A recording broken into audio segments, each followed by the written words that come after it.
오늘 이제 저와 여러분에게 같이 이야기하고 싶은 주제가 바로 이 청직인데 성경의 관점에서 조금 다뤄보려고 합니다. 아마 이거를 들어보신 분들 그렇게 많지는 않을 거예요. 자, 오늘 두 왕 이야기를 좀 같이 나눠보려고 합니다. 여러분, 사무엘상에 보면 두 왕이 나옵니다. 이스라엘 백성의 이 두 왕, 이스라엘 나라에 두 왕이 있는데 첫 번째가 이스라엘 첫 번째 왕이 누군지 혹시 아세요? 첫 번째 왕. 이스라엘 첫 번째 왕. 예, 이스라엘의 첫 번째 왕, 두 번째 왕, 세 번째 왕. 여보세요? 자, 이스라엘의 첫 번째 왕이 누구시죠? 사울. 두 번째 왕은 다윗. 세 번째 왕은. 네, 그래서 저 일부러 이렇게 흥분시키고 해야죠. 자, 자, 그런데 사울의 삶은 어땠을까요? 사울의 삶. 사울의 왕이 어땠어요? 사울의 왕의 삶은? 왜 별로였죠? 네,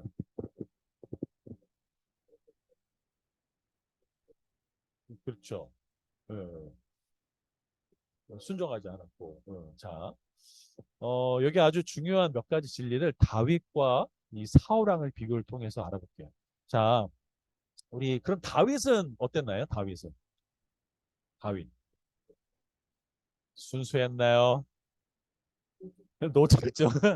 아, 예, 춤출 때 노출 그것만 있었나요? 노출증만 어땠나요? 아, 기도로 한 게 말씀과 기도 외에는 아무것도 없고 다윗의 삶은 퍼펙트했나요?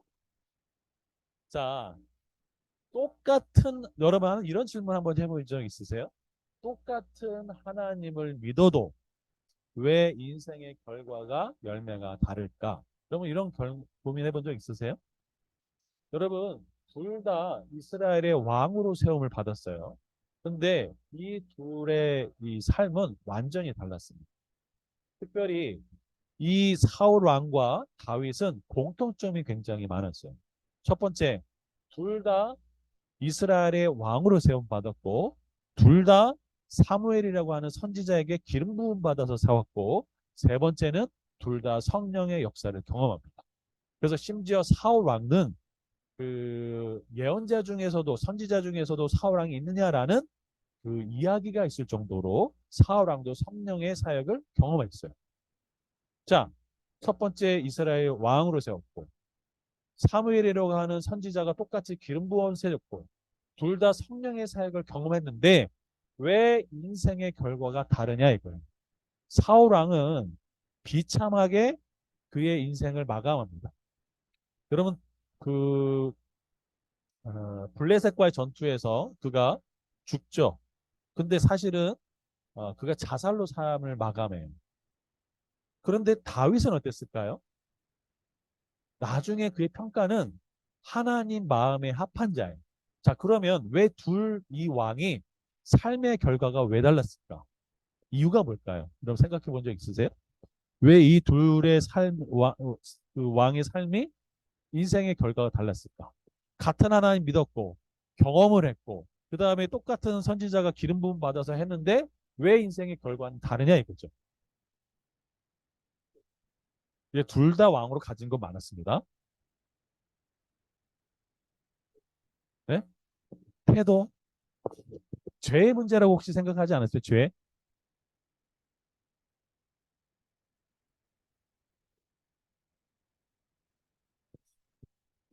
그냥 바람만 핀 게 아니고 밧세바라고 하는 그 우리아의 장수의 아내를 뭐 탐해서 또 뿐만 아니라 우리아를 교사살인해 가지고 장수시켜서 죽였죠. 그러니까 더 죄질로 보면 누가 더 나빠요? 다윗이 더 나빠요. 그런데 나중에는 다윗이 하나님 마음에 합한 사람이래요. 그럼 사울왕의 잘못은 뭐예요? 회개. 뭐 하면 뭐 다윗 좀 쫓아내고 뭐 그 다음에 하나님 말씀하신 뭐 아말렉 진멸하는데 좀 진멸하지 않고 좋은 거 남겨놓고 그거 외에 뭐 특별히 잘못 있는 게 보여요? 죄질로 보면 다윗이 더 나쁜 놈이에요. 그렇죠? 근데 왜 하나님 마음에 합한 사람이 되냐? 아, 그러니까 갑자기 용기가 생겨. 아, 나도 다윗처럼 죄를 져도 상관없네. 이런 생각을 가지면 안 되고, 왜 그러냐 하는 거, 왜? 자, 사무엘상 9장 5절에서 17절의 말씀을 보면 아주 굉장히 중요한 부분이 나와요. 자, 어떤 거냐면, 여러분 한번 읽어보겠습니다. 여러분이 15절과 16절 읽어보겠습니다. 시작.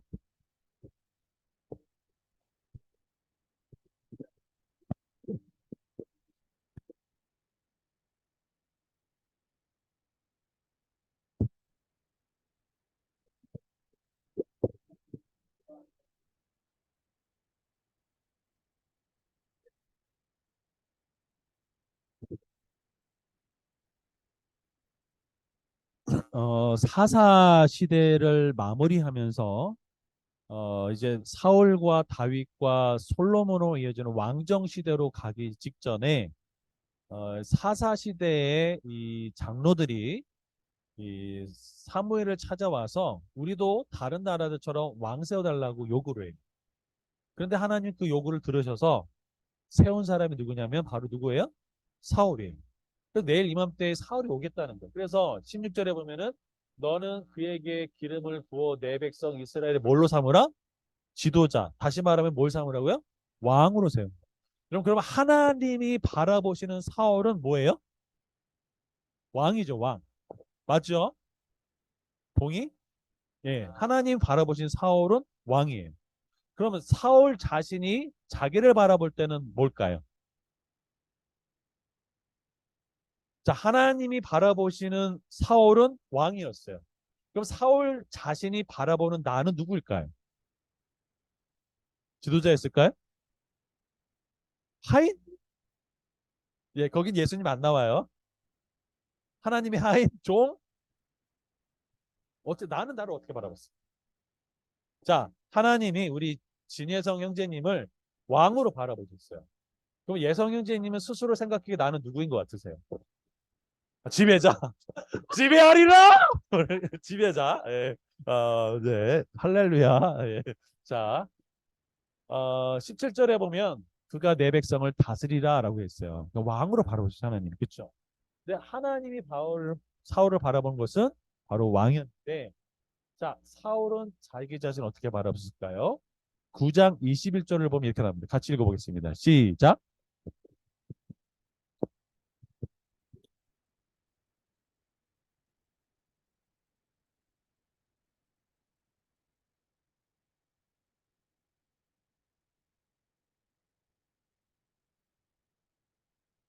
예.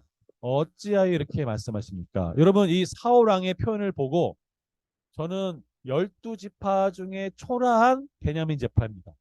그 베냐민 지파 중에 별 볼 일 없는 애 가문의 접니다. 라고 지금 사울이 얘기했어요. 이 표현을 보고 여러분은 어떻게 느끼세요? 첫 번째, 겸손하다. 두 번째, 열등감이 있다. 세 번째, 잘 모르겠다. 그럼 어떤 것 같으세요? 쫄보다. 예. 근데 제가 많은 교회에서 강의를 하잖아요. 그럼 대부분 뭐라고 얘기하는 줄 아세요? 참 겸손하다. 그래요. 자, 그러면 사울의 이 말이 맞을까요? 틀릴까요? 왜요? 그럼 뭘로 보이세요? 열등감. 자, 다른 분들은 우리 정대한 형제님 어떻게 생각하세요? 열등감 있다고 생각하세요? 예. 예. 혹시 나는 열등감이 없다라고 한번 손들어 보세요. 나는 열등감이 없다. 왜 이러세요? 말과 지금 행동이 다르잖아요, 지금. 자, 사울은 이렇게 보고 있어요. 근데 성경은 뭐라고 나오냐? 이렇게 나옵니다.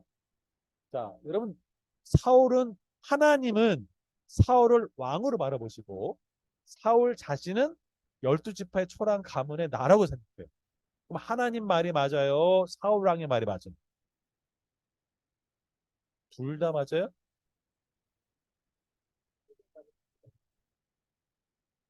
예성님이 말고 다른 분 생각 어떠세요? 네? 주일학교 교육 굉장히 잘 받은 것 같아요. 자, 많은 분들이요. 하나님 말보다 사울 왕의 말이 맞다고 생각하는 경향이 굉장히 많아요.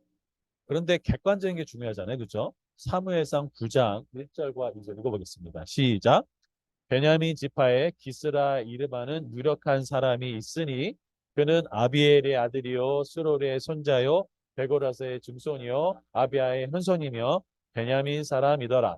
기스에게 아들이 있으니 그의 이름은 사울이요 준수한 소년이라. 이스라엘 자손 중에 그보다 더 준수한 자가 없고 키는 모든 백성보다 어깨 이만큼 더 컸더라. 여러분 이게 성경의 객관적인 평가예요.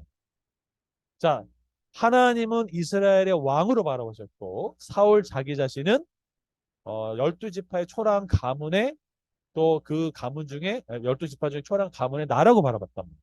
근데 성경 뭐라고 했죠? 베냐민 지파의 유력한 자, 다시 말하면 지도력 있는 가문, 부자, 어떤 이런 영향력 있는 가문의 누구라는 거예요? 사울이야. 그리고 모든 백성들보다 뭐예요? 더 키가 크고 준수하다라고 얘기합니다. 여러분 이게 시각 차이가 벌써 느껴지시죠? 자, 그러면 반면 다윗은 어땠을까라는 거예요. 다윗. 그럼 다윗은 어떨 것 같아요? 한번 생각해 보십시오. 먼저 다윗의 집안 내력을 보면 형제가 위로 몇 명이 있을까요? 7명이 있었어요. 다윗이 막내였거든요. 자, 그런데 어느 날 사무엘이 찾아와서 이새의 집에서 기름 부어라 라고 했을 때 어떤 일이 있냐면 다 아니에요. 다. 사무엘이 보니까 다 기름 부은 사무엘 아니래요. 그러면서 맨 마지막에 아버지가 이게 다냐 아들이 다냐라고 했더니 아하 한 명이 있습니다. 누구? 지금 막내가 뭐 하고 있다고요? 양치고 있다고. 그 양치고 있다고 하는 이야기는 뭐냐면 아버지가 보기에 얘 다윗은 뭐가 아니에요? 왕제가 아닌 거예요. 여러분 아버지도 보기에 얘는 왕감이 아니라면 여러분 어떻게 생각하세요? 여러분의 아버지가 여러분을 보면서 아 쟤는 왕제가 아니야 라고 한다면 여러분 마음 어떠시겠어요? 씁쓸하죠. 뭐라고요? 아침 나가. 아버지가 어떻게 이럴 수 있어요? 이러거든. 근데 실제로 그랬단 말이에요. 그렇죠? 자, 그러면 다윗은 어땠을까? 다윗. 이게 다윗이 위대한 점이 여기 있어요. 뭐냐? 바로 골리앗과의 싸움에서 다윗의 진가가 나타납니다. 여러분 골리앗 때 모든 사람이 골리앗의 그 큰 키를 보고 다 두려워했어요. 사울왕도 두려웠고 요나단 그 아들 요나단도 두려웠는데 누구만 다윗만 그것을 두려워하지 않았어요. 그가 이렇게 이야기입니다. 17장 14, 15절 또 47절 같이 한번 읽어보겠습니다. 시작. 시 블레셋 사람에게 이르되 너는 칼과 창과 단창으로 내게 나오거니와 나는 만군의 이름 곧 내가 모욕하는 이스라엘 군대의 하나님으로 내게 나가노라. 오늘 여호와께서 너를 내 손에 넘기시리니 내가 너를 쳐서 내 목을 베고 블레셋 군대의 시체를 오늘 공중의 새와 땅의 들짐승에게 주어 온 땅으로 이스라엘 하나님이 계신 줄을 알게 하겠고 14-7절 시작. 또 여호와의 구원하심이 칼과 창에 있지 아니함을 이 무리에게 알게 하리라. 전쟁은 여호와께 속한 것인즉 그가 너희를 우리 손에 넘기시리라. 여러분 여기에 다윗의 관점이 보이세요? 모든 사람의 관점은 골리앗이 무섭고 두렵고 그 앞에서 초라한 자주였어요. 근데 다윗이 바라본 관점 뭐냐면 하나님의 관점으로 뭘 바라보고 있는 거예요? 골리앗을 바라보고 있는 거예요. 여러분 하나님하고 골리앗이 싸우면 누가 이겨요? 하나님이 이기죠. 골리앗하고 어, 여러분이 싸우면 누가 이길까요? 그러겠죠. 그렇죠. 네. 그런데 다윗이 여기서 뭐 했어요? 모든 사람은 골리앗을 내가 싸울 수 있다 없다? 없다고 보는 거예요. 근데 다윗은 하나님의 관점으로 지금 뭘 보고 있다고? 골리앗을 보여. 여러분, 그러면 이 거대한 골리앗, 이 골리앗은 자기 자신을 어떻게 봤을까요? 성경에 나와요. 아, 내가 스스로 난 위대한 장군이야! 이렇게 봤을까요? 어떻게 볼 것 같으세요? 제가 여기는 준비하지 않았는데 성경 찾아보면 이렇게 한번 찾아볼까요? 사무엘상 17장이니까 네, 사무엘상 17장에 보면 나옵니다. 17장에 골리앗이 자기 자신을 어떻게 바라본지가 딱 나와요. 음,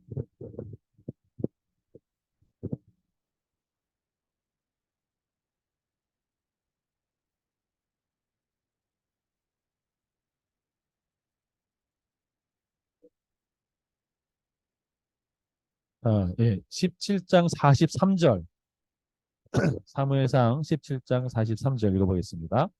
찾으셨나요? 시작.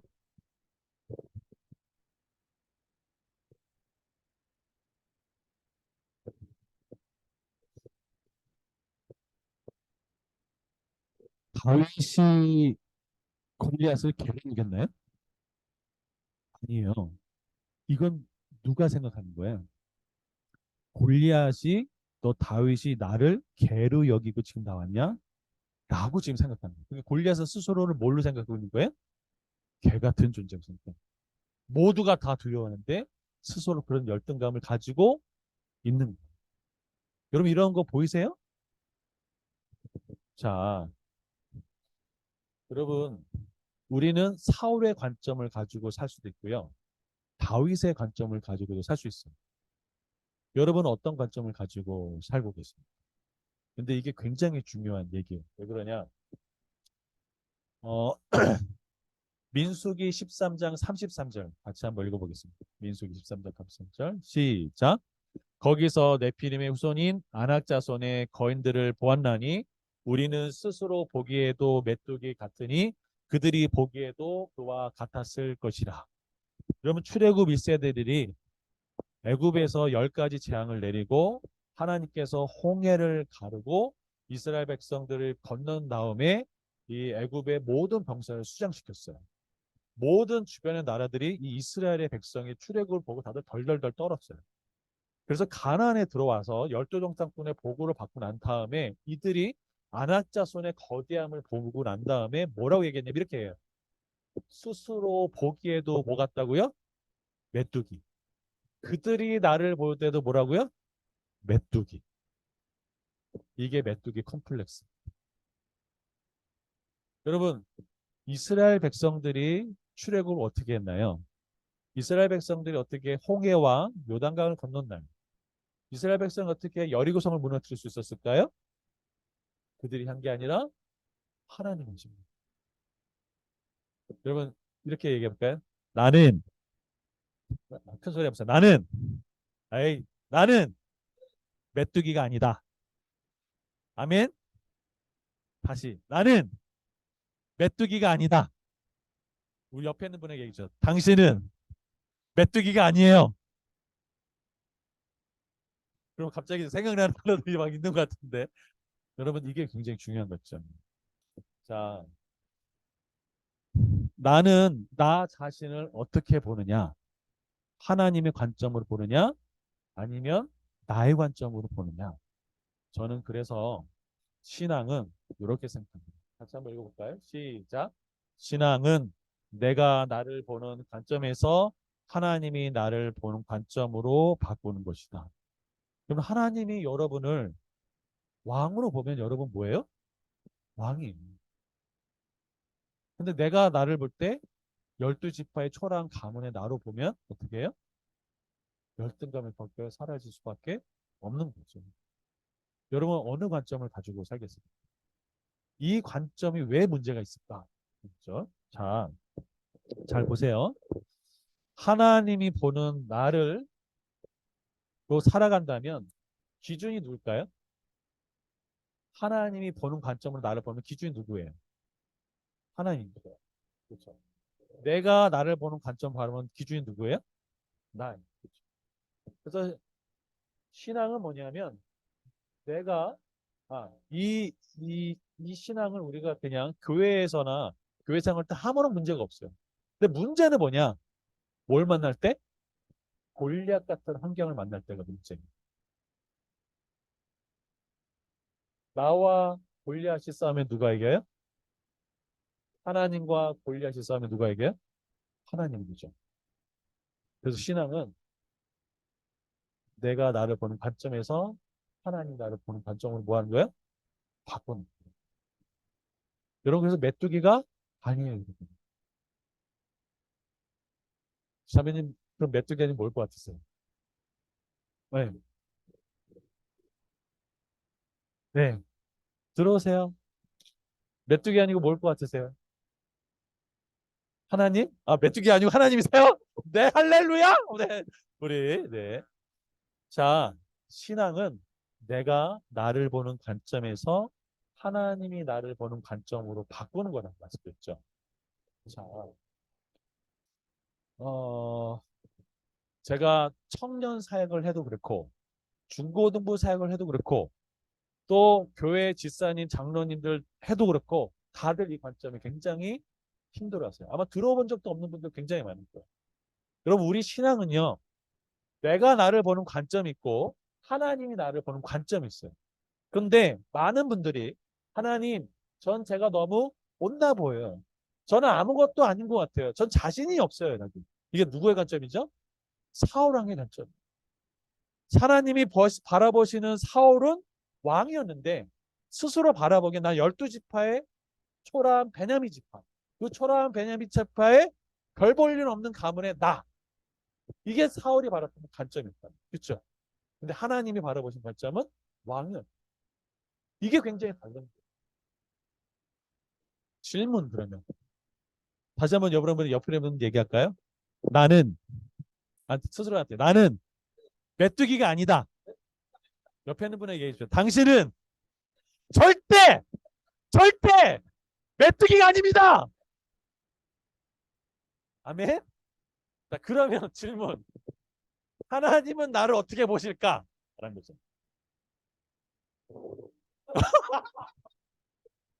여치! 네, 할렐루야! 네, 메뚜기와 여치가 거의 같을 겁니다. 예. 자, 여치를 본다. 맞아요, 틀려요?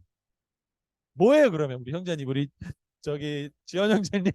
예, 여치 뭐예요? 지현 형님, 하나님 여러분, 지현 형님 뭘로 바라보실까요?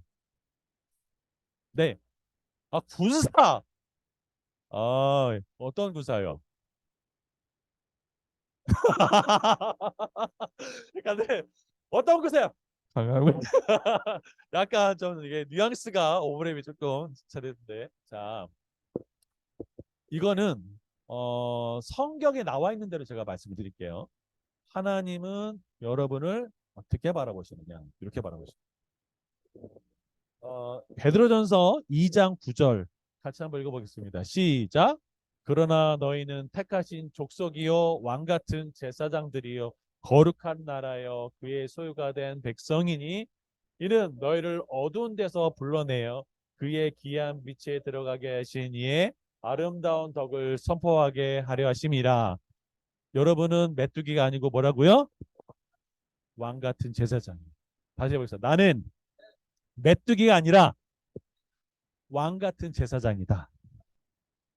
아멘. 그럼 이거 정말 중요한 거예요. 이게 청직이란 왜 중요한지 나중에 말씀을 드릴게요. 그런데 여러분 왕 같은 제사장이라고 하는 이 이야기는 베드로가 어쩌다 지어낸 얘기가 아니에요. 성경의 처음부터 시작해서 계시록까지 일관되게 말씀하시는 하나님이 여러분을 보시는 관점. 여러분 언약은 신약과 구약이 있어요. 신약은 뉴 테스트먼트고 구약은 올드 테스트먼트예요. 똑같이 언약이에요.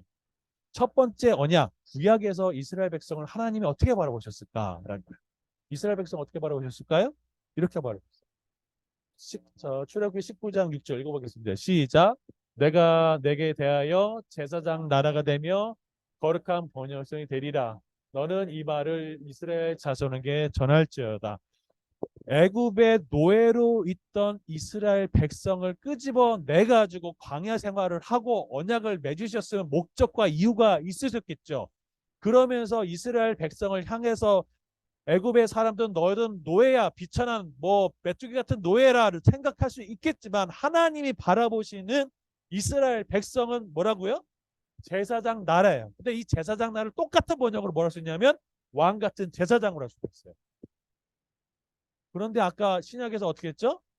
너희는 택하신 족속이요 왕 같은 제사장. 그렇죠? 그럼 예수님이 재림하시겠죠? 언젠가. 그렇죠? 맞죠? 예, 언젠가 재림하실 거예요. 그럼 그 재림 때에 하나님은 여러분을 뭘로 보셨을까? 추리가 되죠? 네, 계시록 찾아보겠습니다. 계시록 20장 46절 읽어보겠습니다. 시작. 거기에 앉은 자들이 있어 심판하는 권세를 보셨더라. 내가 보니 예수를 증언함과 하나님의 말씀 때문에 목배임을 당한 자들의 영혼들과 또 짐승과 그의 우상에 경배하지 아니하고 그들의 이마와 손에 그의 표를 받지 않은 자를 살아서 그리스도와 더불어 1000년 동안 왕노릇하니 뭐라고요? 왕노릇하니 그래서 어떻게 했다는 거예요? 우리 6절 읽어보겠습니다. 시작. 이 첫째 부활에 참여하는 자들은 복이 있고 거룩하도다. 둘째 사망이 그들을 다스릴 권세가 없고 도리어 그들이 하나님과 그리스도의 제사장이 되어 1000년 동안 그리스도와 더불어 왕노릇하리라. 여러분 구약의 백성들을 바라봤던 것도 하나님이 애굽의 노예가 아니라 하나님의 눈에는 왕 같은 제사장으로 바라봤고 신약의 백성들 여러분도 하나님이 뭘로 바라보셨어요? 왕 같은 제사장으로 바라봤고 우리가 예수님 재림 앞에서 우리가 1000년 동안 왕 같은 제사장으로 노릇한다는 거예요. 주님은 우리를 바라보실 때 다 왕 같은 제사장으로 바라보시는 거 이해되세요? 이게 성경의 진리예요. 근데 우리는 어떻게 바라볼까요? 12지파의 초라한 가문의 나 메뚜기라고 생각해요.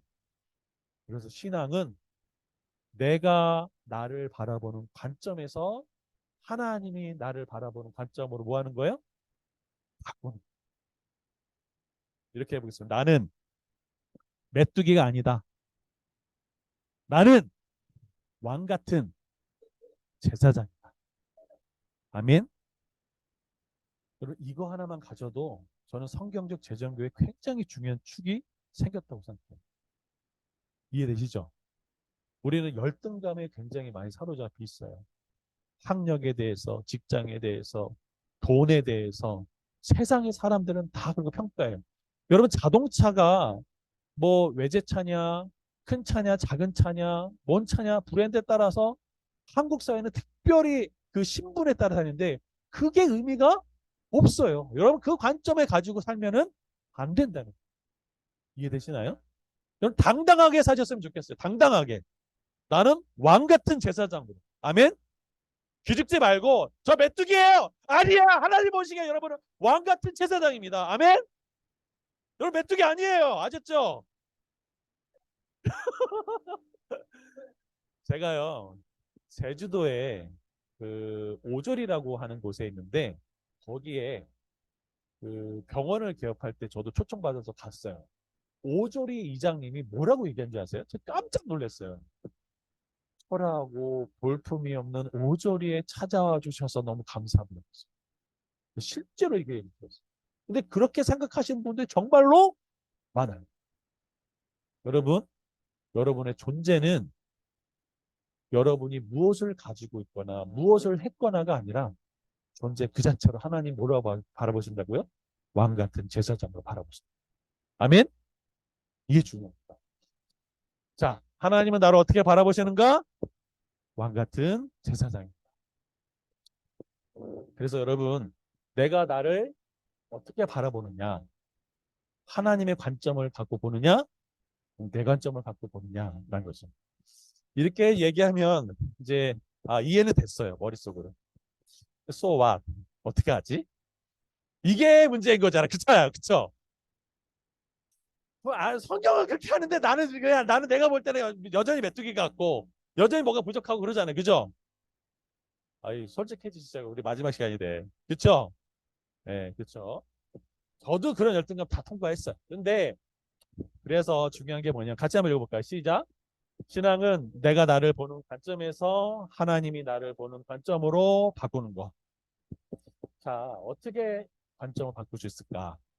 그러면 왜 사울 왕은 똑같이 이스라엘의 왕으로 세웠고 똑같이 사무엘의 선지자에게 기름 부음 받았고 똑같이 성령의 역사를 받아서 사무엘은 예언까지 했던 그런 아니, 사울은 예언까지 했던 왕이었는데 왜 사울 왕은 비극적인 인생으로 마무리되고 왜 다윗은 뭐 밧세바를 유혹했을 뿐만 아니라 교사 살인을 하는 그 파렴치한 놈인데도 불구하고 하나님 마음에 합한 자로 평가되는 그 이유가 뭐냐라는 거예요. 죄의 문제는 더 뛰어넘는 얘기가 있겠죠. 자, 사울왕의 실패 원인이 무엇일까? 무엇이 그의 삶의 그 비참한 결과로 인도했을까? 여기에 사울왕의 비참한 이유가 나옵니다. 하나님이 우리 삶에 말씀을 하세요. 그럼 우리는 반응을 해요. 자, 어떻게 반응하냐? 하나님의 말씀에 내가 뭐라고요? 믿음으로 반응하면 어떻게 돼요? 순종할 수 있겠죠. 그러면 순종이 먼저예요? 믿음이 먼저예요? 순종을 믿지 않는데 순종할 수 있어요? 없어요? 그러니까 믿음이 먼저예요. 그렇죠? 믿어야 순종할 수 있어요. 그래야 하나님 기준으로 살 수 있겠죠. 자, 그런데 하나님 말씀에 내가 반응하는데 뭘로 반응할 수 있어요? 불신으로 반응할 수 있어요. 여러분 왕 같은 제사장입니다 라고 얘기했는데 아니에요. 저는 왕 같은 제사장이 아니에요. 절대 그렇게 될 수가 없어요. 라고 반응할 수 있어요? 없어요? 있죠. 자, 여기에 중요한 것이 있어요. 뭐냐? 하나님의 말씀에 반응하는데 뭐 때문에 이 사람이 불신으로 반응했을까요? 열등감? 두려움? 네, 물론 두려움도 있죠. 사울의 문제가 뭘까요? 누가 주인이야? 다시 말하면 내가 나를 바라보는 관점을 가진 사람은 기준이 누구예요? 나예요. 하나님이 나를 보는 관점으로 가진 사람은 기준이 누구예요? 하나님. 그래서 사울처럼 내가 나를 보는 관점에 머물러 있으면서도 하나님이 왕이라고 얘기하면 어떻게 하는 거예요? 기준이 누구예요? 나기 때문에 하나님 말씀이 옳고 타당해 보이면 순종해. 하나님 말씀이 내가 보기에 내 기준에 옳지 않으면 따라요, 안 따라요? 안 따라요. 그래서 내가 나를 바라보는 그 기준에 묶여 있는 사람은 하나님의 말씀에 불순종할 수밖에 없습니다. 그래서 내가 나를 보는 관점에서 하나님이 나를 보는 관점으로 바꾼다는 얘기는 내가 내 기준을 내려놓고 하나님의 기준으로 바꾼다는 얘기. 이게 중요한 얘기. 사울왕의 실패는 여기에 있었어요. 어떤 거냐? 하나님이 진멸하라고 얘기했어요. 분명히 얘기했어요. 근데 내가 보기에는 병사들 먹여야 되고 사람들 보기에도 뭐 해야 되니까 이거는 좋은 거는 남기고 쓸데없는 것만 어떻게 했어요? 진멸했다. 그럼 내 기준. 여러분 그래서 기준이 누구냐가 그렇게 중요해요. 이해되셨나요? 자, 내 기준으로 살면 하나님 말씀에 나는 내가 보기에 옳지 않아 라고 하면 불순종합니다. 그럼 기준이 어떻게 돼요? 내 기준이. 그럼 골리앗과 싸우면 어떤 일이 벌어질까요? 나와 골리앗 싸우니까 나쁜 열매를 맺을 수밖에 없어요. 그래서 사울왕의 이 삶의 그 열매를 보면 두려움과 관계가 파괴돼요. 그의 사랑하는 아들 요나단과 관계도 파괴되고 살인이 일어나고 미움이 일어나고 하나님을 떠나고 열등감 있고 학대하고 분노하는 일들이 벌어져요. 왜 그럴까? 그래서 저는 이 말을 굉장히 주의 있게 봐요. 사람들하고 말할 때 나라고 잘 쓰는 사람들. 그런 사람들 굉장히 유심하게 보거든요. 여러분 내 수준의 돈이 있어요. 그래서 이렇게 얘기합니다. 내 삶의 기준이 나인 사람은 어떻게 하냐면 내 돈 내 맘대로 하는데 당신이 무슨 상관이냐라고 얘기할까 하는 거예요. 합니다. 여러분 헌금하는 데 있어서도요. 어떻게 하는 줄 아세요? 내가 애써서 벌어서 한 헌금은 내 헌금이야라고 해요.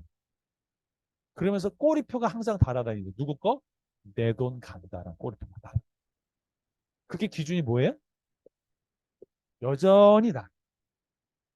이해되시나요? 저는 이것들을 봐요. 자, 그래서 나라고 하고 우리라고 하는 것은 말씀의 선택에서 내 힘과 내 중심, 자신의 삶이 기반이 될 때 일어나는. 이해되시죠? 자, 그러면 사울왕의 이 문제를 어떻게 극복할 수 있을까라는 거예요. 다시 말하면 어떻게 내 삶의 주인을 하나님으로 바꿀 수 있을까라는 거예요. 그럼 어떻게 바꿀 수 있을까요? 기준 바꿔지기가 쉬울까요? 어려울까요? 네, 어렵겠죠.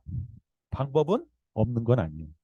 알려드릴게요. 자, 어, 요셉이라고 하는 사람이 있었습니다. 아시죠? 요셉은 부잣집 도련님이었어요. 아빠가 엄청난 부자였거든요. 그 사랑받던 부잣집 도련님이 어느 날 갑자기 애굽의 노예로 팔려갑니다. 여러분 근데 이 요셉이요. 부모님하고 또 형제들한테 했던 얘기 중에 하나가 뭐냐면 이런 거예요. 요셉은 아버지의 사랑을 독차지했을 뿐만 아니라 또 그 형들의 잘못에 대해서 아버지한테 고자질을 했을 뿐만 아니라 거기다 플러스 뭘까요? 형들이 꾸지도 못하는 꿈을 꾸는 타고난 사람이었어요. 완전히 대단한 그런 것을 갖고 있었죠. 그래서 뭐라고 얘기냐면 엄마 아빠 또 저기 형님들 내가 꾼 꿈을 들으세요라고 얘기해. 네. 그리고 형들의 잘못을 고자리다 보니까 성경에 뭐 이렇게 나오면 이렇게 나왔을 때 형들이 요셉에게 편안하게 말할 수 없었더라라고 나와 있어요. 여러분 잘나고 아버지의 총애를 받고 거기다가 탁월한 달란트까지 있는데 형들의 잘못을 고자질했어요. 여러분 당연히 미움 받겠죠. 얼마나 미웠으면 애굽의 노예로 팔아버리겠어요. 그렇죠? 자, 그런데 요셉의 이 나라고 하는 이 자가 하나님께서 다루셨다는데 바로 보디발의 가정집에 이제 노예로 팔려가는데 총무가 돼요. 여러분 이 요셉이 어렸을 때 형들의 잘못을 고자질하고 잘난 척하는 이런 태도를 가지고 요셉의 보디발의 가정 총무가 될 수 있었을까요? 없었을까요? 우리 직장 생활하시는 우리 권사님과 우리 집사님 만약에 종업원의 어떤 사람이 막 이렇게 요셉처럼 잘난 척하면은 저 고위직 나름대로 노예 중에서 고위직에 올라갈 수 있을까요? 없을까요? 우리 부장선생님 없죠? 네. 인간관계가 많아서 올라갈 수가 없어요. 그래 그 얘기는 뭐냐면 보디발의 가정 총무가 됐다는 얘기는 적어도 외향적으로는 노예가 겸손하고 다듬어지고 인격적으로 어느 정도 됐다는 얘기가 되는 거예요. 무슨 얘기인지 아세요? 부잣집 도련님에서 노예로 하루아침에 바닥 뭐 딸고 하면 당연히 겸손해지는 것들이 있겠죠. 그렇죠? 그래서 하나님은 우리 사람들을 다룰 때 뭘 다룰까요? 환경을 먼저 다루세요. 환경을 다루시는데 근데 뭐는 안 다룰까요? 이 환경은 뭘 못 다루냐? 그 사람의 내면까지는 못 다루죠. 자, 요셉이 이 보디발 가정 총무에 있다가 어떤 일을 벌여줄까요? 보디발 장군 아내가 유혹을 하죠. 그 유혹을 물리친 대가로 억울하게 감옥에 뚝 떨어집니다. 이제 노예라고 하는 바닥까지 왔는데 거기서 알고 보니까 끝난 게 아니라 지하까지 내려가요. 감옥까지 내려갑니다. 자, 그런데 이때 마침 뭘 봤냐? 술 맡은 관원과 떡 맡은 관원을 만났는데 술 맡은 관원이 복직될 걸 알아요. 꿈을 풀어줬어요.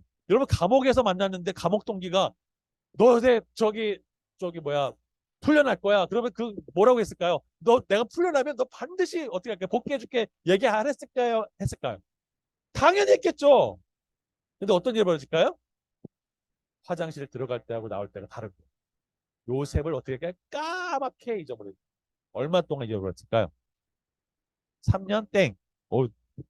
7년 땡. 중공 7년이 얼마나 됐을까요? 5년.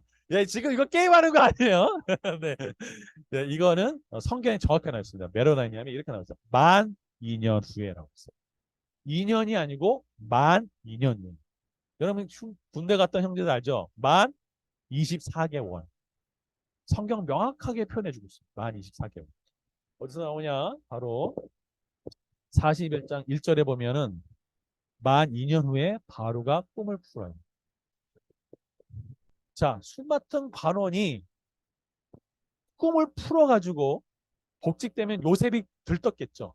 여러분 근데 요때 술 맡은 관원한테 요셉이 뭐라고 얘기하는 줄 아세요? 나쁜 놈! 아니 술 맡은 관원이 복직된다고요. 그러니까 이 술 맡은 관원한테 뭐라고 얘기했겠죠. 찾아보겠습니다. 이게 굉장히 재밌는데 창세기 39장 보겠습니다. 40장입니다. 40장 14, 15절. 창세기 40장 14, 15절 읽어보겠습니다. 시작.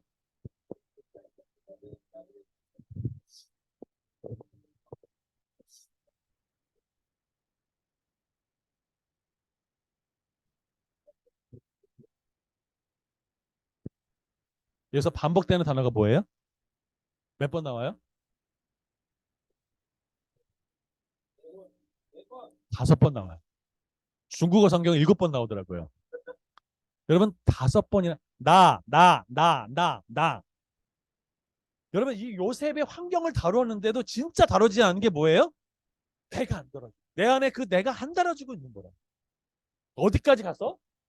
감옥 밑바닥에 가가지고. 근데 만 2년이 지나요. 여러분 요셉이라면 어땠을 것 같으세요? 네. 이때 뭐가 깨질까요? 내가 팍 깨질. 여러분 왜 출애굽기를 하면서 40년 광야를 돌았을까요? 여러분 수룹바벨이라고 하는 성 들어보셨어요? 수룹바벨 성? 그 수룹바벨 성은 이스라엘 백성들이 포로로 바벨론 포로로 잡혀갔다가 다시 예루살렘에 돌아오고 난 다음에 16년이 지난 다음에 학개와 스가랴를 통해서 세워진 때가 수룹바벨 성전이에요. 여러분 여기 아주 중요한 공통점이 있어요. 어떤 공통점이냐?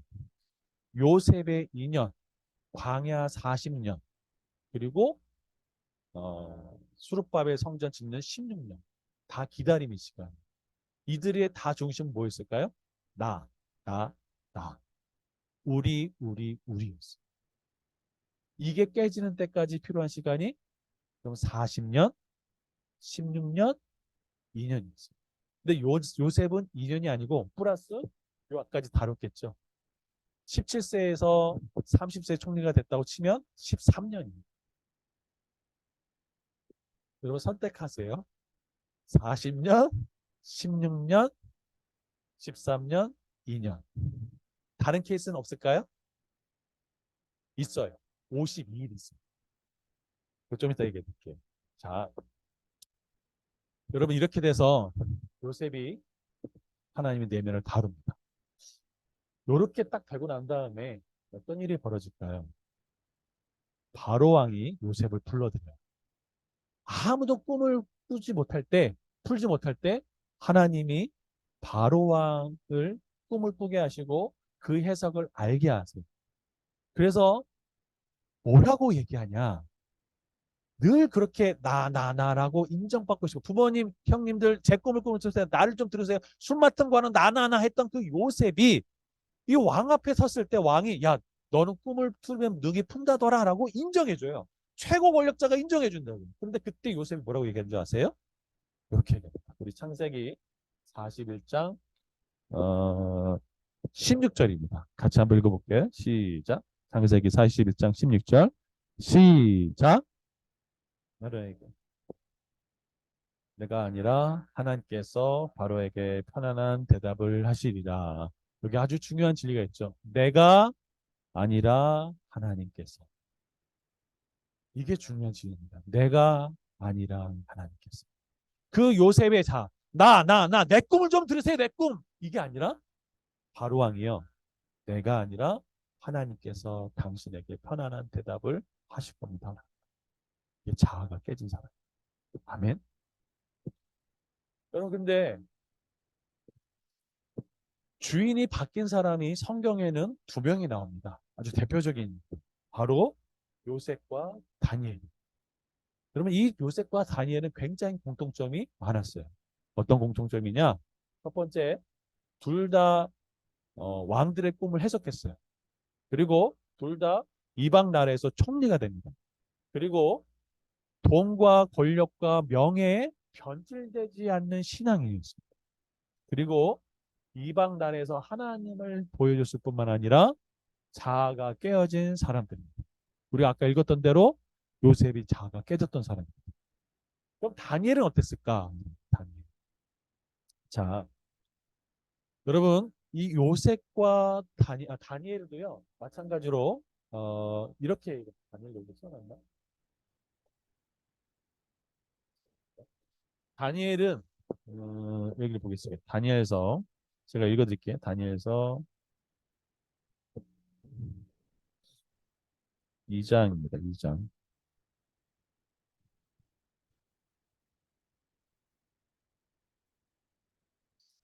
다니엘서 2장에 이렇게 되어 있습니다. 2장 28절 이렇게 30절 이렇게 읽겠습니다. 내가 이 은밀한 것을 나타내심은 내 지혜가 모든 사람보다 낫기 때문이 아니라 오직 그 해석을 왕에게 알려서 왕의 마음으로 생각하던 것을 왕에게 알려주려 하심이라. 누가? 하나님께서. 다니엘은 이미 자아 중심이 깨졌던 사람. 왜냐하면 바벨론 포로로 끌려가면서 이미 다 자아가 깨졌거든요. 그럼 이게 중요한 거예요. 여러분 한번 보십시오. 요셉과 다니엘의 공통점은 둘 다 꿈을 풀었고 이방 나라에서 총리가 됐고 변질되지 않는 신앙이었고 이방 나라에서 하나님 보여줬고 자아가 깨진 사람이죠. 자, 여러분 왜 이렇게 중요한가? 이들 모습 속에 누가 보였기 때문에요? 하나님이 보였습니다. 보겠습니다. 여러분 내가 아니라 하나님께서라고 이야기하는 이 요셉을 왕의 눈에는 어떻게 보였을까? 왕의 눈. 내가 아니라 하나님께서라고 보여주는 이 요셉의 고백을 듣고 애굽 왕이 바로가 요셉을 어떻게 봤을까요? 이게 중요한 거죠. 네, 찾아보겠습니다. 우리 창세기 40장 38절 한번 찾아보시죠. 이거 중요한 거니까. 창세기 40장 38절. 읽어볼까요? 창세기 40장 38절. 네. 창세기 40장 38절인데 41장 38절. 죄송합니다. 찾으셨나요? 읽어보겠습니다. 창세기 40장 38절 시작.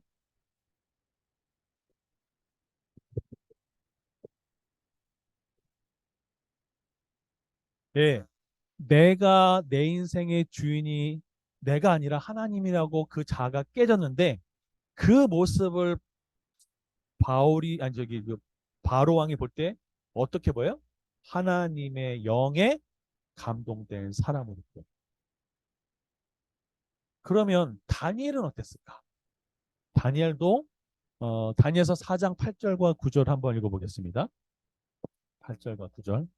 다니엘서 4장 8절과 9절. 찾으셨나요? 뭐 읽어보겠습니다. 다니엘서 4장 8절과 9절. 다니엘서 4장 8절과 9절. 찾으셨어요? 4장 8절과 9절. 예. 시작.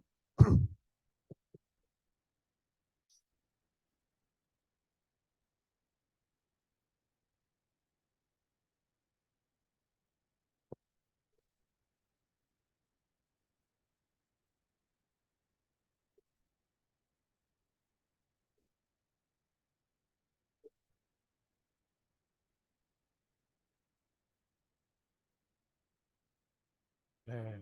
다니엘이 왕의 눈에 어떻게 보였다고요? 거룩한 신들의 영이 있는 사람. 이게 그 느부갓네살 왕의 눈에 그렇게 보였다. 여러분, 오늘 청직의 가장 중요한 핵심적인 원리가 나왔어요.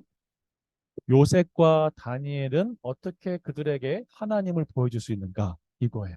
내 인생의 왕자의 자리에 내가 있으면 나의 나라입니다. 근데 내 인생의 왕자에 내가 아니라 하나님 있으면 어떻게 보여요?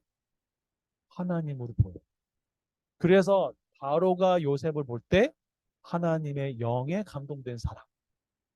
다니엘을 느부갓네살 왕이 볼 때 거룩한 신들의 영이 있는 사람. 이게 인생의 주인을 바꾼 사람.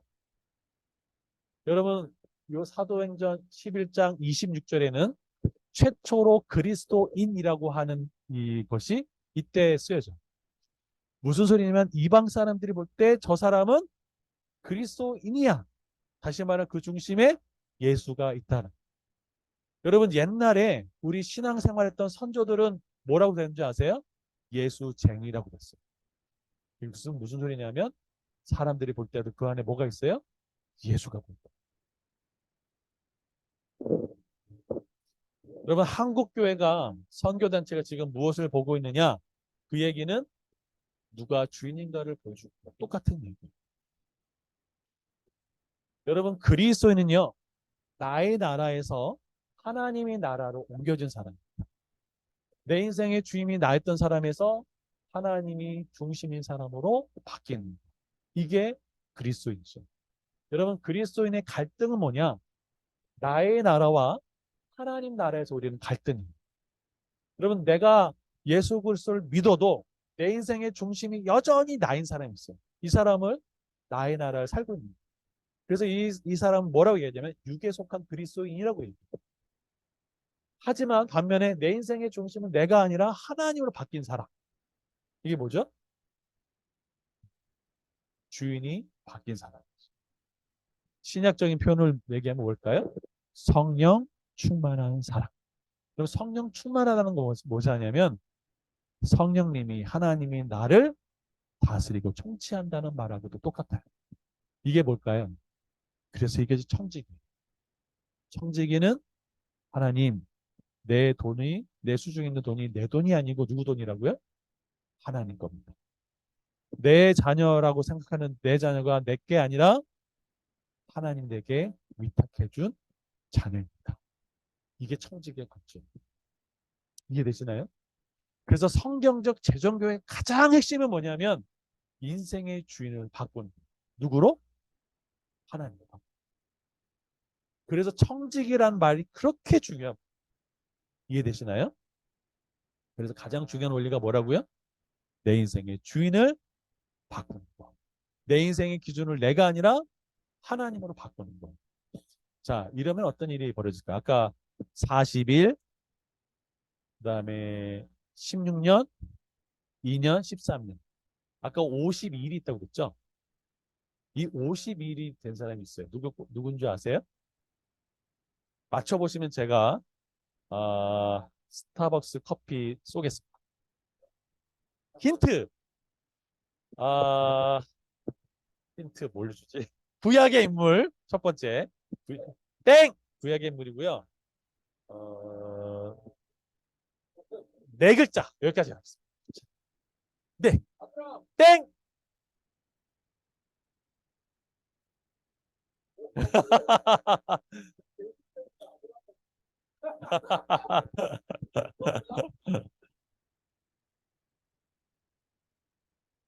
네 글자. 땡! 좋은 시도였어요.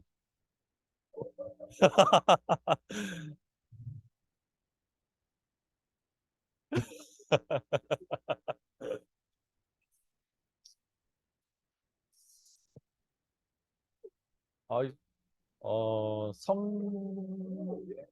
땡! 52일이에요, 52일. 힌트가 52일입니다. 네,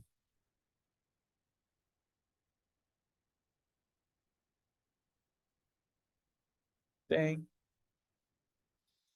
네, 땡. 그냥 하겠습니다. 안 돼?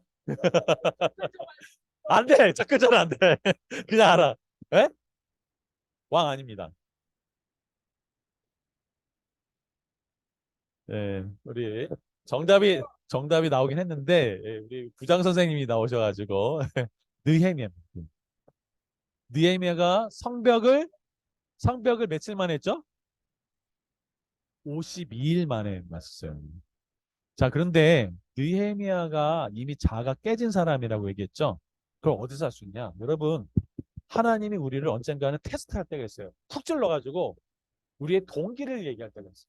야, 이거 누가 했어? 푹 찔러가지고 제가 했어요. 이러면 아직도 어는 거예요. 근데 푹 찔러가지고 내가 아니라 하나님. 이게 중요해요. 자, 우리 느헤미야서 보조겠습니다. 느헤미야서 2장 20절입니다.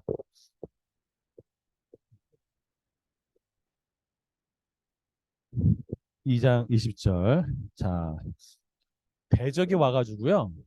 딱 물어요. 야, 너 이거 왜 성벽 지으려고 그래? 너 왕 배반하려고 하는 거 아니야? 딱 그랬더니 느헤미야가 이렇게 고백합니다. 우리 20절 읽어보겠습니다. 시작. 2장 20절 시작.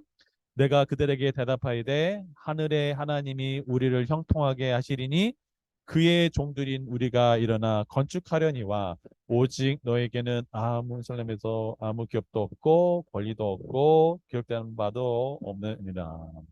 여기 보면 뭐라고 돼 있죠? 하늘의 하나님이 우리를 형통케 하리니 중요한다는 거예요. 그의 종들인 우리가 내가 아니라 그의 종들인 우리가. 여러분, 요거랑 반대되는 얘기를 하나 딱 해드릴게요. 에스라서 4장을 보세요. 에스라 4장을 보세요. 느헤미 앞에 있어요. 자, 에스라 4장 3절을 읽어보겠습니다. 에스라서 4장 3절 읽어보겠습니다. 시작.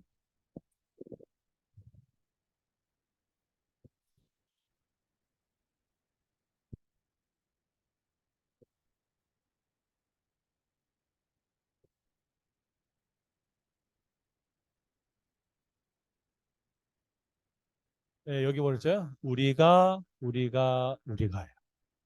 누구 명령으로 해요?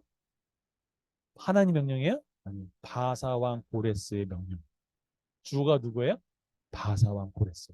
쉽게 얘기하면은 미국의 뭐 바이든이든 트럼프이든 그 사람 명령한다는 거 최고 권력자. 근데 이걸 하게 한 사람 누구예요? 하게 하신 분 누구예요? 하나님이 이스라엘 백성들을 돌아오게 만죠. 성전 질서가 했던 것도 이것이에요. 여러분 그래서 이런 일이 벌어져 어떤 일이 벌어질까요? 그 다음 구절 보면은 바로 나옵니다. 4절 5절. 이로부터 그 땅 백성이 유대아 백성의 손을 약하게 하여 그 건축을 방해하되 바사왕 고레스 시대로부터 바사왕 다리오가 즉위할 때까지 관리들의 뇌물을 주어 그 계획을 막았다. 이게 몇 년이에요? 16년 동안 그렇게 됩니다. 이해되세요? 내 힘, 내 능력 이렇게 할 때는 16년을 기다립니다. 하나님 정말 가르쳐 싶은 게 뭘까? 스가랴서 4장 6절을 보겠습니다. 스가랴서 4장 6절. 스가랴서 4장 6절. 학계 스가랴 말라기일 때 스가랴서 4장 6절입니다. 읽어볼까요?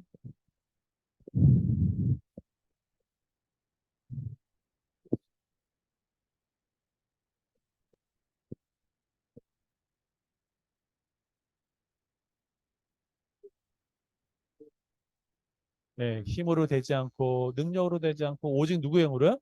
나의 영으로 됩니다. 그러면 그래서 청지기는 내가 아니라 하나님이다라고 고백합니다. 이해되시나요? 네. 그래서 같이 한번 읽어볼까요? 시작.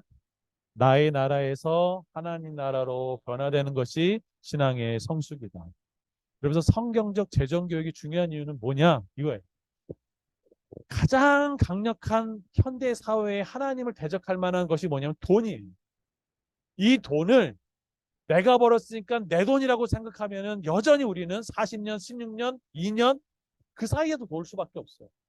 근데 그게 아니라 내가 벌었던 게 아니라 내가 건강할 수 있었고 내가 이렇게 환경을 주신 것은 다 누구의 은혜라고요? 하나님의 은혜라는 것도 우리가 고백하는 것들이 필요하다. 그러기 위해서 주인을 바꾸는 것이 필요하겠죠. 그래서 나의 나라가 아니라 누구의 나라로? 하나님 나라. 그래서 드림이 들어오겠다. 예배가 되는 거예요. 이해되시죠? 그래서 사울의 문제, 이 자기 중심성을 못해놨네. 극복과 신앙의 성장은 어떻게 이루어진가? 여러분 많이 좀 힘드시죠? 지금 1시간 반째인데 중요한 거라서 제가 여러분이 좀 하는데 바로 이겁니다. 고린도전서 이제 거의 끝났어요. 여러분 이것도 교회냐라고 하는 교회가 있어요. 어느 교회인지 아십니까? 신약에서 고린도 교회. 고린도 교회는 어떤 일이 벌어지냐? 어, 바울파, 베드로파, 뭐 예수파 해가지고 교회가 분열됐어요. 그리고 교회에서 이방인도 없는 음행의 죄가 있었고, 교인들끼리 서로 송사하는 문제가 있었고, 예배가 무질서하고 우상의 재물을 먹는 문제가 있었고, 가난한 자를 배려하지 않고, 하여튼 모든 문제 10가지 문제가 있어서 이것도 교회냐라고 하는 교회가 고린도 교회. 여러분 이런 교회를 여러분 희망이 있으세요?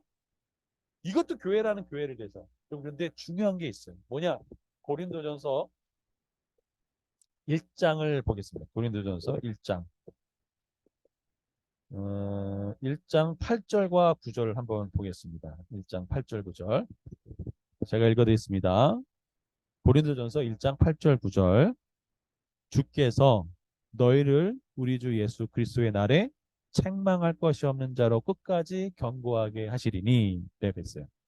자, 여기서 주어가 뭐죠? 주께서. 그렇죠? 너희를 어떻게? 책망할 것이 없는 자래. 문제가 엄청나게 많은데 지금 10가지 문제가 더 넘는데 이것도 교회자라고 하는 교회가 바울이 이 문제를 나열하기 전에 우리 몇 절부터 이 문제를 나누면 10절부터 고린도 교회 문제가 쫙 나열되거든요. 근데 8절에 주님이 너희를 책망할 것이 없는 자로 만들겠대요. 그 책망할 것이 없는 자의 기준이 뭐냐? 여러분 장로를 세울 때, 목사를 세울 때, 집사를 세울 때 첫 번째 조건이 뭐냐? 책망할 것이 없는 자, 흠이 없는 자. 그런 수준으로 세우겠대요. 어떻게? 그 다음 구절이 핵심입니다. 같이 읽어보겠습니다. 9절 시작. 너희를 불러 그의 아들 예수 그리스도 우리 주와 더불어 교제하게 하시는 하나님은 기쁘시도다. 여러분 내 자아가 깨지는 길은요. 물론 고난을 통과하는 것도 있지만 고난을 통과한다고 되는 것이 아니라 그 고난 속에 누구와 교제해야 되나요? 예수 그리스도 하나님과 교제해야 됩니다. 그래 내 자아가 깨져요. 여러분 사역자들 있죠. 저처럼 목사 또 뭐 직분하시는 분들이 있잖아요. 그렇죠? 사역자들의 한계가 있어요. 사역자들은 여러분을 변화시킬 수가 없어요. 여러분을 잘하게 할 수도 없어요. 오직 잘하게 하시는 분 누굴까요? 하나님. 우리 고린도전서 3장 5절과 7절 읽어보겠습니다. 자, 고린도전서 3장 5절과 7절 읽어보겠습니다. 시작. 그런즉 아볼로는 무엇이며 바울은 무엇이냐? 그들은 주께서 각각 주신 대로 너희로 하여금 믿게 한 사역자들이니 나는 심었고 아볼로는 물을 주었을 때 오직 자라게 하나님께서 자라나게 하셨나니 그런즉 심는 이나 물 주는 이는 아무것도 아니로되 오직 자라나게 하시는 이는 하나님뿐이시라. 여러분 그래서 성경적 재정 교육을 다루다 보면요. 하나님 제가 이거 써야 될까요? 말해야 될까요? 하고 하나님과 교제하게 되고 하나님께 순종하게 되면서 어떻게 될까요? 교제하면서 우리가 하나님을 친밀하게 돼요. 그래서 돈 다루는 법을 배우게 되면 하나님과 친밀한 삶을 살게 되는 거죠. 이해되셨죠?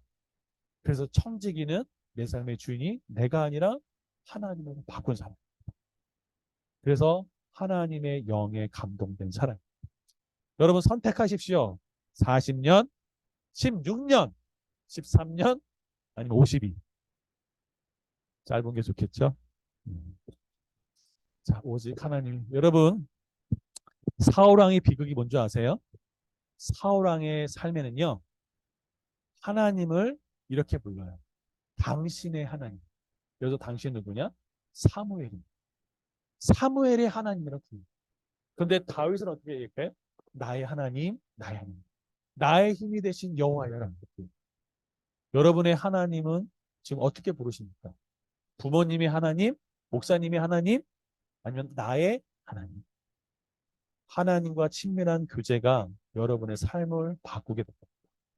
여기 아주 중요한 원리, 청지기의 원리. 바로 내 인생의 주인인 내가 아니라 하나님으로 바꾸는 것. 그것이 청지기입니다. 이 청지기 성경적 재정교육은 그래서 돈 다룬 법 그게 아니고 우리 신앙의 가장 중요한 원리. 우리가 하나님의 그 사역에 동참할 수 있는 아주 중요한 원리. 그게 뭘까요? 내 인생의 주인이 내가 아니라 하나님으로 바꾸는 삶. 그것이 바로 성경적 재정교육의 핵심이고 주인을 바꾸는 삶입니다. 다시 한번 읽어보겠습니다. 시작. 그리스도인에게 가장 중요한 것은 하나님과 교제이다. 주께서 너희를 불러 그리스도 예수와 더불어 교제하게 하신 하나님은 이쁘시도다. 아멘. 예수 그리스도 더불어 또 어떻게 교제하실까요? 하나님 주신 은혜입니다. 저는 적어도 여기 있는 계신 분들은 하나님의 은혜 안에 있다고 생각합니다. 왜 그러냐? 하나님이 이 메시지를 여러분에게 듣게 하셨습니다. 여러분 정말 하나님의 은혜 있는 사람입니다.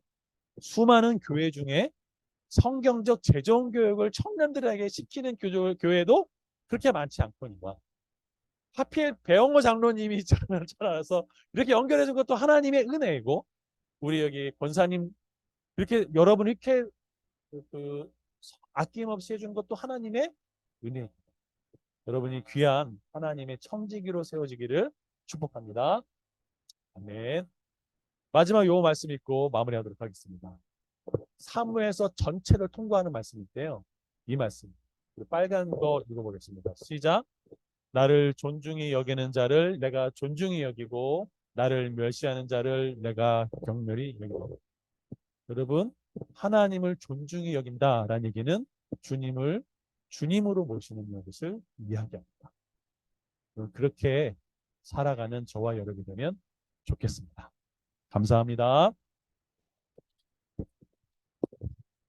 성경적 재정교육에 대한 Q&A 어떤 것인지 다 받도록 하겠습니다. 네. 하나 할까요? 네, 해보겠습니다. 우리 같이 해보겠습니다. 나는 이제 다 끝났는데 나는 메뚜기가 아니다. 너는 메뚜기가 아니다. 나는 왕 같은 제사장이다. 아멘. 그 관점으로 바꾸는 축복이 있기를 바랍니다. 네, 아멘. 네. 제가 이것을 여러분에게 전해주고 싶어서 사실 이거 수련회 가면 이거를 한 3일 정도 해요. 근데 지금 1시간 반 만에 빨리 달려왔어요. 네, 그래서 여러분이 이게 잘 찰떡같이 알아두시면 좋겠습니다. 혹시 질문 있으세요? 여보세요? 질문 있어요? 라고 물어보면 네, 늘 우리 한국적인 분위기는 네, 멀뚱멀뚱. 예. 일단 식사할 때 같이 나오면 좋고요. 네, 없으십니까? 예, 그럼 제가 기도하고 우리 수료 간단하게 나누도록 하겠습니다. 하나님,